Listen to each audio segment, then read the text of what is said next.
डुमरी तोपचांची का लड़का होता ना तो सीओ को लेके बाजार में फेंक देता।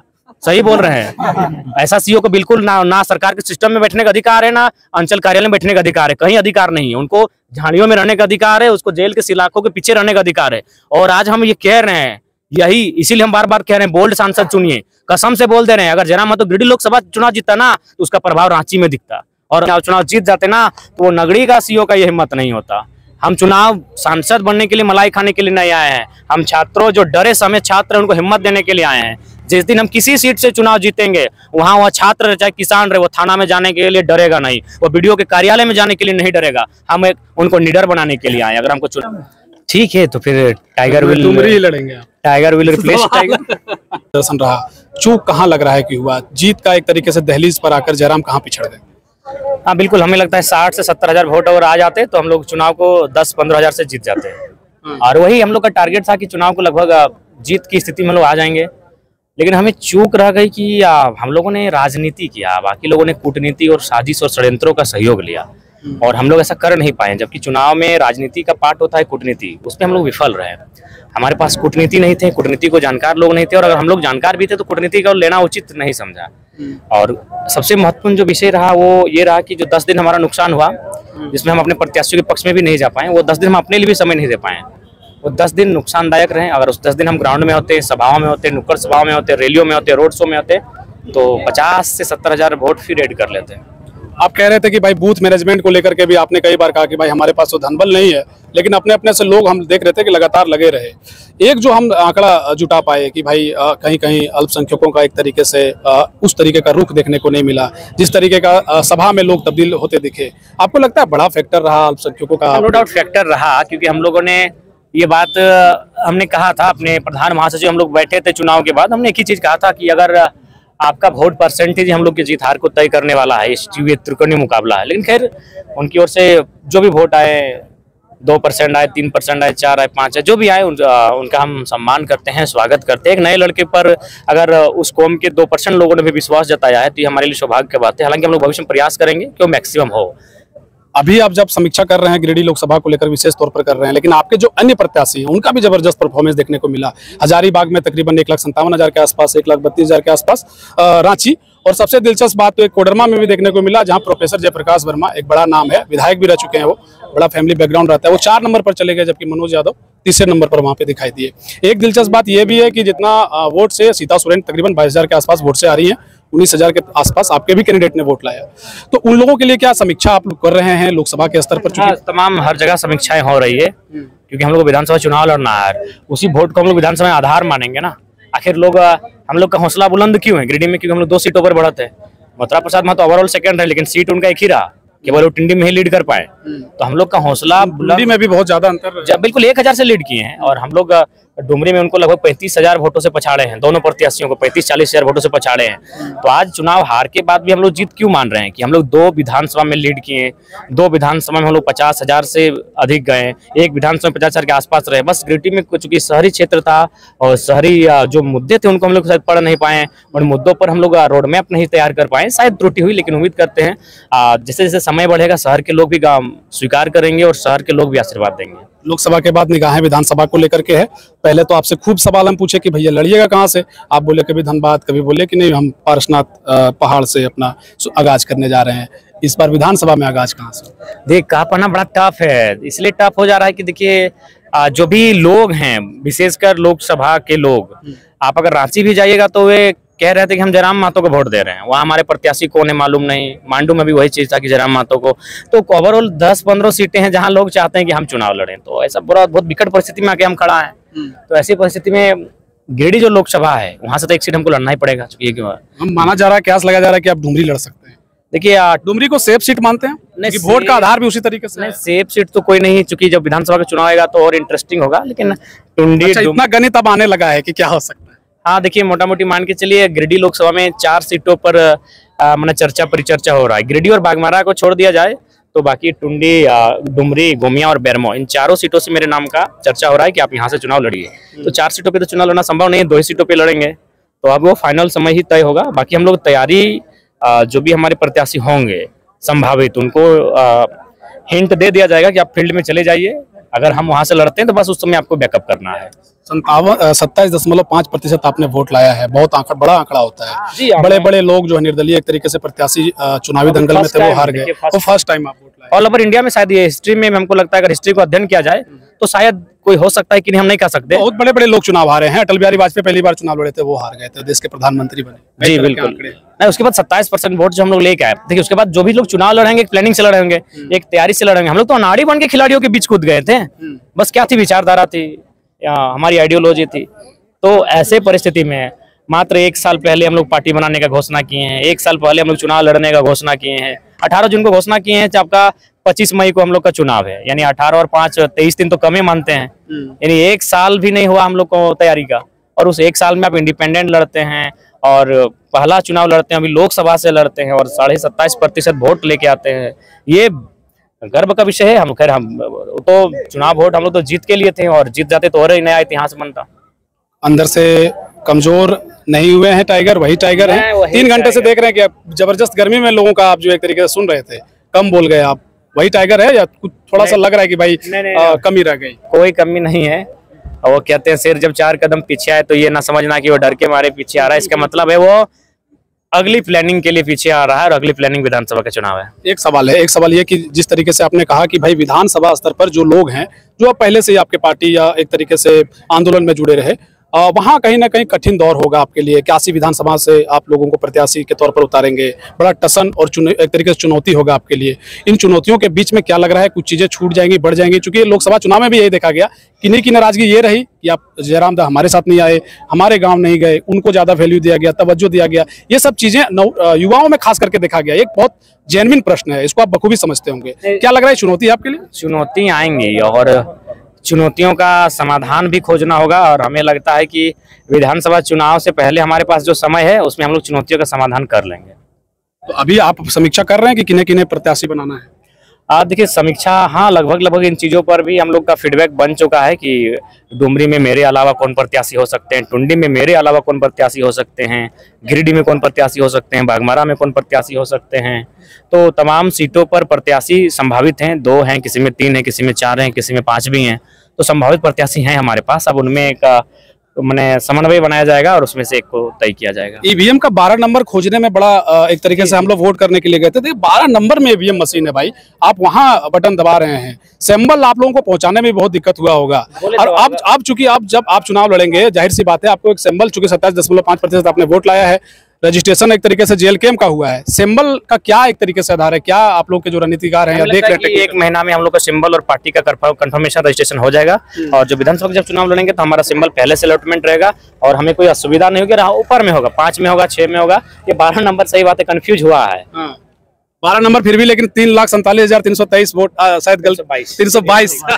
बिल्कुल ये ऐतिहासिक है और प्राउड फीलिंग वाला मोमेंट है। इसके लिए हम लोग एक्सपेक्ट किए थे, उम्मीद भी किए थे कि हमारा वोट। आपके विपक्ष में आपको जानकारी एक आपको बताना चाहते हैं कि आपके जो विपक्ष के लोग हैं, चाहे जेएमएम के हों, आजसू के हों, भाजपा के हों, उनके दिमाग में खटक गया कि भाई जयराम इतना नहीं सोचे थे कि भाई इतना वोट ला सकता है। बिल्कुल, हमने तो कहा यूथ है, अब जहाँ से आपकी सोच खत्म हो जाती है वहाँ से हमारी सोच स्टार्ट होती है। एक अंतिम सवाल है, अंतिम सवाल ये कि अगर आप मान लीजिए कुछ सीटें विधानसभा में फतेह करते हैं, कहा यह जा रहा है, अनुमान लगाया जा रहा है कि हो सकता है इस बार जिस तरीके से गणित देखने को मिला देश की राजनीति में, इस बार की राजनीति में विधानसभा स्तर पर जयराम खेला कर सकते हैं। अगर बहुमत किसी की नहीं आती है, जयराम किधर जाएंगे? देखिए ये भी जो राज्य की आइडियोलॉजी को सूट करेगा, जो राज्य की जनता का समन्वय को स्थापित करने में सक्षम होंगे, उसके बाद एक रायशुमारी ली जाएगी, उस रायशुमारी के बाद ही हम लोग तय कर पाएंगे। जयराम जी, आज एक पेपर कटिंग में चल रहा है कि बीजेपी आपसे गठबंधन करेगी। देखिए ये बहुत सारी बातें अभी आएंगी, सुर्खियों में अभी नाम बना हुआ है जयराम माथुर, हकदार हैं हम लोग। और मैं चाहूंगा तमाम मीडिया बंधुओं का धन्यवाद कि वे हमें तरहीज दे रहे हैं, और साथ ही साथ वे जो हमारा मनोबल बढ़ा रहे हैं उसके लिए आभार, और बिल्कुल बढ़ाना चाहिए।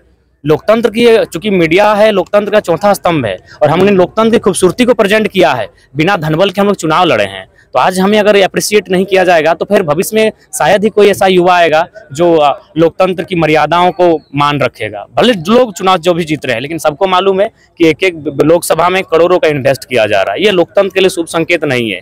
इसी कारण आज मंत्री भ्रष्ट होते, इसी कारण विधायक सांसद भ्रष्ट होते, इसी कारण वो जनता से कट जाते हैं, क्योंकि वो पैसा लगा के चुनाव लड़ते हैं। अतः लोकतंत्र का चौथा स्तंभ जो हमें प्रेरित कर रहा है, इसके लिए हम उनका आभार और साथ ही साथ उनसे निवेदन है हमें प्रेरित किया जाए, क्योंकि हम लोग लोकतंत्र की खूबसूरती को प्रेजेंट किए हैं। तो प्रेरित करने के लिए कोई पार्टी से ऑफर जरूर आया होगा? इतना वोट लेके जयराम आए हैं, मतलब एक तरीके से कहर है। शुरू नहीं हुआ अभी क्या? अभी तक किसी पार्टी से हमें कोई संबंध नहीं हुआ है, लेकिन उम्मीद है कि जैसे ही देश की राजनीति शांत हो गई, अब तो हो गई, मंत्रिमंडल का शपथ वपथ सब हो जाएगा, उसके बाद हमें विश्वास है कि जो भी राजनीतिक दल हैं जो राज्य में सक्रिय हैं, उनकी ओर से प्रस्ताव आएंगे। एक अंतिम संदेश के तौर पर क्या देंगे देश की राजनीति के लिए, चूंकि गठबंधन पर इस बार सरकार बनी है, पहली बार मोदी समझिए कि गठबंधन में सरकार चलाएंगे। जब वो मुख्यमंत्री थे तो बुद्ध मोहम्मद की सरकार थी, 2 वर्ष के जो 2 बार उनके कार्यकाल रहे उसमें भी वो पूर्ण बहुमत के साथ थे। इस बार आप क्या देखते हैं, क्योंकि आप जो एक तरीके से बात करते रहे नजर आए कि भाई आप प्रधानमंत्री मत चुनिए, आप जो है संसद चुनिए, तो आप एक तरीके से वही पेंच देखने को मिल रहा है। इसमें जयराम का क्या संदेश? देखिए, सबसे पहली बात, जो देश की सरकार है उनको हम शुभकामनाएं देंगे और उनसे अपेक्षा करेंगे। हम भी एक यूथ हैं,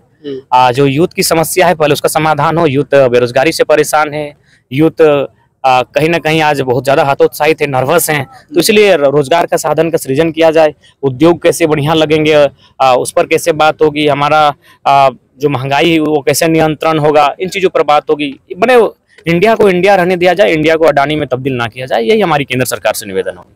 जयराम जी, जैसे डुमरी में देखा जाए, डुमरी विधानसभा की तो देखेंगे तो प्राकृतिक रूप से जो यहाँ पे टाइगर जगन्नाथ महतो जी थे, वो भी टाइगर के नाम से जाने जाते थे, और आप भी अभी वर्तमान में ट्रांसफर हो पाया, अब आपका उदय है। तो और आपने भी कहा कि जनता मुझे जहाँ से चाहेगी हम चुनाव लड़ेंगे, तो 90,000 जनता तो कह दी है कि डुमरी से हमने प्यार दिया है। ठीक है, तो फिर टाइगर विल डुमरी लड़ेंगे, टाइगर विल रिप्लेस टाइगर। और एक अंतिम सवाल लेना चाहेंगे, वो सवाल जवाब ले लीजिए आप, जवाब इनका फाइनल ले। देखिए, अगर जनता तय करेगी तो निसंदेह डुमरी क्या है, तय तो कर दिया है, 90,000 वोट दिया तो तय तो कर दिया है। ठीक है, वो लोकसभा 55 में रोक दिया, लोकसभा के लिए उन्होंने दिया था, अब विधानसभा के लिए रायशुमारी कर लेंगे। एक अंतिम सवाल लेना चाहेंगे, वो जो रांची वाला जो नगरी वाला जो सीईओ का जो मामला आ रहा है। हाँ बिल्कुल, ये बिल्कुल उस सीईओ को बर्खास्त करना चाहिए। उसका सारा जो सीईओ के पीरियड में जितना पैसा सैलरी मिला है सबको जब्त कर लेना चाहिए, उसको वापस उसी हाल में छोड़ देना चाहिए जिस हाल में उसने सीईओ बनना प्रारंभ किया था। बिल्कुल ये बहुत गलत है। आपसी रंजिश के कारण एक छात्र के भविष्य को वो खा जाता है। अब बताइए, लोग कहते हैं कि मैंने आज के युवा भटक जा रहे हैं, आज के युवा अपराधी तत्वों में चले जा रहे हैं। अगर दूसरा खैर वो लड़का पता नहीं क्या क्या नहीं किया, अगर हमारे तरफ का डुमरी तोपचांची का लड़का होता ना तो सीईओ को लेके बाजार में फेंक देता। सही बोल रहे हैं। ऐसा सीईओ को बिल्कुल ना सरकार के सिस्टम में बैठने का अधिकार है, ना अंचल कार्यालय में बैठने का अधिकार है, कहीं अधिकार नहीं है। उनको झाड़ियों में रहने का अधिकार है, उसको जेल के सिलाखों के पीछे रहने का अधिकार है। और आज हम ये कह रहे हैं, यही इसीलिए हम बार बार कह रहे हैं, बोल्ड सांसद चुनिए, कसम से बोल दे रहे हैं। अगर जयराम महतो गिरिडीह लोकसभा चुनाव जीतता ना तो उसका प्रभाव रांची में दिखता। और सही बोल रहे हैं, अगर गिरिडीह हम जीत जाते ना तो सीईओ का औकात नहीं रहता। आज जब हम चुनाव, आज आपको बता रहे हैं, चंद्रपुरा में एक प्लांट आया है, वो कब केस को जारी किया पता है? जब चुनाव का रिजल्ट आ गया, उसने 5 तारीख को केस किया लड़का ऊपर। यानी उतना बड़ा कंपनी इस इंतजार में था कि 4 को रिजल्ट आने दीजिए, अगर जयराम महतो के पक्ष में रिजल्ट आएगा तो हम लोग ग्रामीणों पे केस नहीं करेंगे। ये दमखम था हमारा। लेकिन गिरिडीह की जनता कुछ समझ नहीं पाए, उन्होंने केंद्र को देखा, केंद्र उनके घर तक नहीं आएगी, लेकिन जयराम महतो उनका हिम्मत बनता। बिल्कुल प्री टर्न में ये चर्चा था, प्री टर्न के तमाम प्रखंड कार्यालय में ये चर्चा था कि अगर ये लड़का संसद बन के आएगा तो जो भ्रष्ट पदाधिकारी उनकी खैर नहीं रहेगी।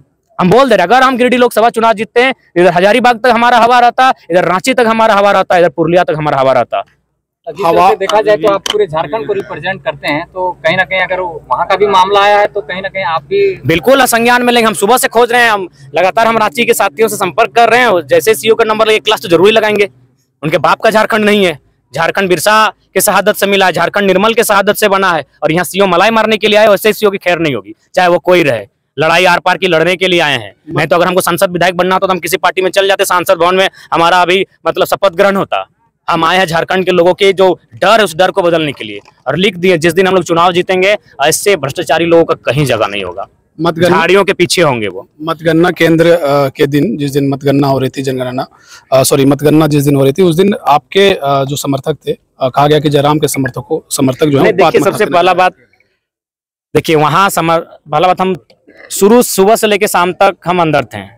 हम एक प्रत्याशी थे और सुबह से हम शायद पहला प्रत्याशी थे जो एक एक राउंड का हाल स्वयं ले रहा था। हम एक एक राउंड का हाल ले रहे थे, हम माइक का भी सुन रहे थे, हम पर्ची में भी जाके क्या बन रहा है, एक एक बूथ से क्या आ रहा है, एक एक बूथ की बात मैं कर रहा हूँ, एक एक ईवीएम का हम हाल ले रहे थे। तो हम दिन भर अंदर थे, बाहर क्या हुआ उसकी हमें अभी तक जानकारी नहीं मिल पाई है। लेकिन हाँ, कुछ ये मालूम चला उसमें सभी जो राजनीतिक दल हैं सबका थोड़ा मोड़ा योगदान है, सबका थोड़ा मोड़ा रोल है। लेकिन चूंकि दाग किधर लगा जरा महत्व पर क्यों लगा, न जेएमएम सरकार में है, आंसू के सांसद जीत चुके हैं तो उन पर तो उन लोग कोई सवाल करेगा नहीं। तो ये केवल और केवल एक भ्रम है।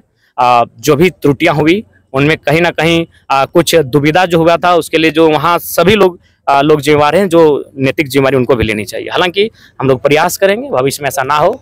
चलिए, भविष्य के लिए बहुत बहुत शुभकामनाएं। हमने आपको भगत सिंह की संज्ञा दी थी और वो दिखता भी है। बहुत शुभकामनाएं। बिल्कुल बोल तो दिए, सच बोल रहे हैं कि जिस दिन गिरिडीह लोकसभा अगर हम अभी चुनाव जीत जाते ना तो वो नगरी का सीओ का ये हिम्मत नहीं होता। हम चुनाव सांसद बनने के लिए मलाई खाने के लिए नहीं आए हैं। हम छात्रों जो डरे समय छात्र उनको हिम्मत देने के लिए आए हैं। जिस दिन हम किसी सीट से चुनाव जीतेंगे वहाँ वह छात्र रहे चाहे किसान रहे, वो थाना में जाने के लिए डरेगा नहीं, वो बीडीओ के कार्यालय में जाने के लिए नहीं डरेगा। हम उनको निडर बनाने के लिए आए। अगर हमको चुनाव जीतना होता, चलिए बहुत बहुत बिजली विभाग रहे चाहे जो रहे, किसी को नहीं बख्शेंगे। सवाल मुझे याद आ रहा है कि जो भी आपको वोट किए हैं वो अदर पार्टियां हैं, उसको टारगेट कर रही है और जहां जिसको मिल रहा है वहां पे उनको बदला ले रही है। तो उन तमाम लोगों को आप क्या कहना चाहिए? देखिए, हम यही कहना चाहेंगे जो भी राजनीतिक दल जीते हैं आप लोग अपना काम कीजिए। जो लोग वोट नहीं किए उनको दिल को जीतने का प्रयास कीजिए। ये राजनीति नहीं है, नफरत की राजनीति ना करें, द्वेष की राजनीति ना करें। अरे हम तो हारे हुए प्रत्याशी हैं, सो हम उन लोगों का काम कर रहे हैं जो लोग हमको वोट नहीं किए हैं। तो आप तो जीते हुए प्रत्याशी हैं, ये नफरत की राजनीति ना करें, बूथ देखकर वो राजनीति ना करें कि किस बूथ से वोट आया नहीं आया है, ये गलत हो रहा है। चलिए बहुत शुक्रिया।